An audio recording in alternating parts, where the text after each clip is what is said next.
Caïn tue Abel. L'homme s'unit à Ève, sa femme. Elle devient enceinte et elle met au monde Caïn.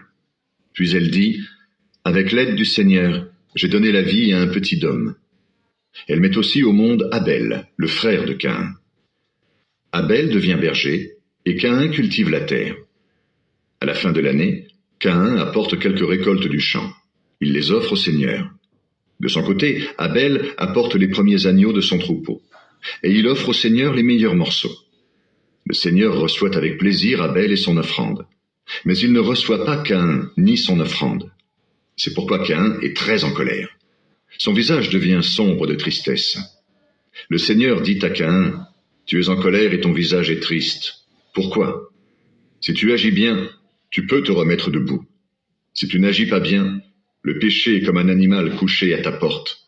Il t'attend en cachette, prêt à t'attraper. Mais toi, sois plus fort que lui. » Caïn dit à son frère Abel, « Sortons. » Dehors, dans les champs, Caïn se jette sur son frère Abel, et il le tue. Alors le Seigneur dit à Caïn, « Où est ton frère Abel ?» Caïn répond, « Je ne sais pas. Est-ce que je suis le gardien de mon frère ?» Le Seigneur continue, « Qu'est-ce que tu as fait là? J'entends la voix du sang de ton frère.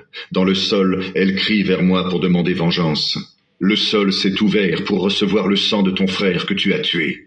Eh bien maintenant, ce sol te maudit. Quand tu le cultiveras, il ne te donnera plus ses richesses.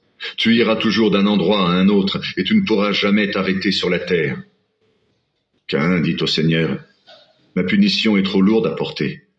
Aujourd'hui, tu me chasses de la bonne terre. Je vais être obligé de me cacher loin de toi. J'irai toujours d'un endroit à un autre, et je ne pourrai jamais m'arrêter sur la terre. Et celui qui me trouvera pourra me tuer. » Le Seigneur répond à Caïn, « Mais non. Si quelqu'un te tue, il faudra tuer 7 personnes pour que tu sois vengé. » Et le Seigneur met une marque sur Caïn. Alors celui qui le rencontrera ne pourra pas le tuer. Caïn part loin du Seigneur. Il va habiter au pays de Nod, à l'est d'Éden. La famille de Caïn. Caïn s'unit à sa femme. Elle devient enceinte et elle met au monde Hénoc. Caïn se met à construire une ville. Il donne à cette ville le nom de son fils Hénoc. Hénoc a un fils, Irad. Irad a un fils, Méhouyaël. Méhouyaël a un fils, Lémec. Lémec prend 2 femmes. La première s'appelle Ada, la deuxième s'appelle Silla. Ada met au monde Yabal. C'est l'ancêtre de ceux qui habitent sous des tentes et élèvent des troupeaux. Son frère s'appelle Yubal. C'est l'ancêtre de tous ceux qui jouent de la cithare et de la flûte. Silla met au monde Tubal-Caïn. C'est le forgeron qui fabrique tous les outils en bronze et en fer. La sœur de Tubal-Caïn, c'est Naama. Lémec dit à ses femmes, « Ada et Silla, écoutez-moi. Mes chères femmes, faites attention à ce que je vais dire. Si on me frappe, je tue un homme. Si on me blesse, je tue un enfant.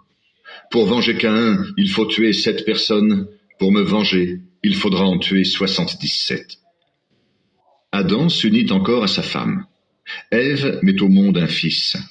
Elle l'appelle Seth et elle dit, « Caïn a tué Abel, mais Dieu m'a donné un autre fils à sa place. » Seth, à son tour, a un fils. Il l'appelle Énos. À ce moment-là, les gens commencent à prier Dieu en l'appelant Seigneur.